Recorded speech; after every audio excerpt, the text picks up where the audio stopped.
By omega, देखो मैंने minus sign छोड़ दिया बेटा, सॉरी। यहाँ पहले पुट करते हैं बेटा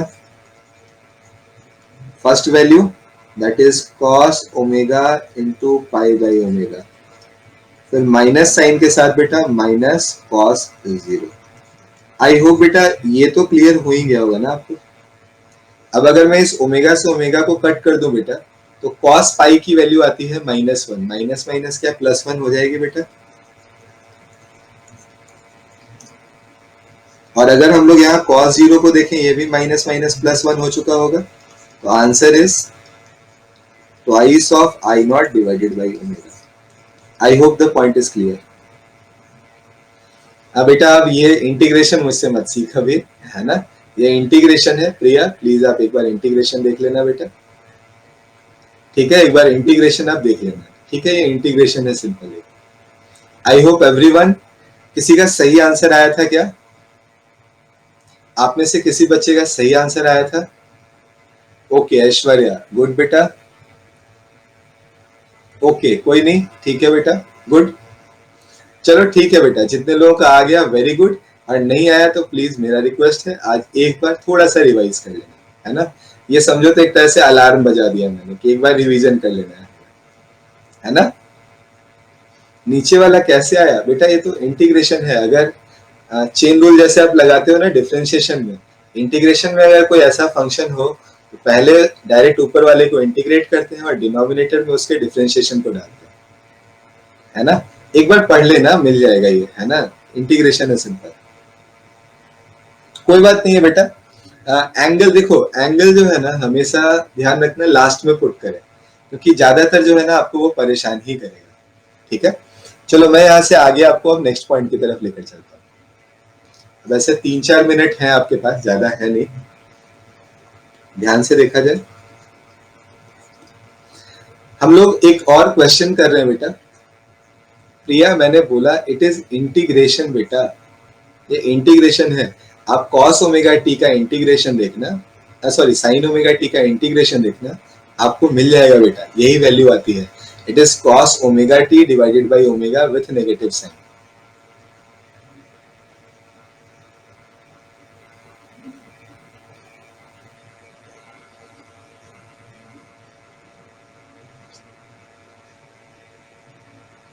चलो तो मैं अब एक क्वेश्चन दे रहा हूं बेटा। हमारे पास मान लो एक वायर है,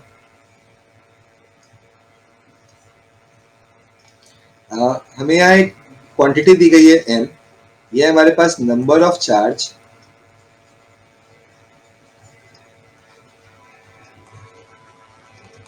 पर यूनिट वॉल्यूम, ओके। इसकी वेलोसिटी बेटा मुझे, स्पीड इसकी जो है यहाँ पे जितने भी चार्जेस हैं बेटा, इसकी स्पीड मुझे v के इक्वल दे रखी है। Its area of cross section is equal to a, okay. और हमारा जो एक चार्ज है यहाँ पे बेटा, इसकी वैल्यू मुझे q के बराबर दी गई है ना।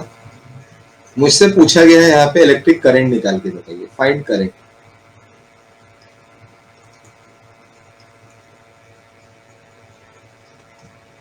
करंट की वैल्यू क्या होगी हमें निकाल कर बताइए। Question is clear everyone, question is clear, okay. तो बेटा ये जो क्वेश्चन है, no there are n number, n is number of charge per unit volume, एक पॉइंट छूटा हुआ है sorry, length is equal to l। मान लो बेटा कि हमारे पास यहाँ से किसी भी वायर से n number of charge per unit volume के हिसाब से चार्ज मूव कर रहे हैं। हाँ, जो एक चार्ज है उसका मैग्नीट्यूड मुझे q दिया हुआ है, area of cross section is equal to a। हमें बताना है यहाँ पे कि हमारा करंट का वैल्यू कितना होने वाला है, okay. The question is quite simple. तो देखो करने का तरीका क्या होगा, I is equal to total charge divided by time, यही है ना। मुझे लग रहा है कि मैं कर नहीं पाऊंगा, 30 सेकेंड्स ही लेफ्ट है। चलो तो ये क्वेश्चन से ही अगली क्लास स्टार्ट करेंगे बेटा। अगली क्लास में बेटा, है ना, अगली क्लास में हम लोग अब तो एक्सटेंड नहीं कर सकते, हम लोग जो है बेटा अगली क्लास में इसको पहले तो आगे बढ़ाएंगे, एंड देन आफ्टर बेटा इस टॉपिक में बहुत सारी चीजें डेरिवेशन पार्ट वाली हैं, उनको हम लोग नेक्स्ट क्लास में देखेंगे, ठीक है।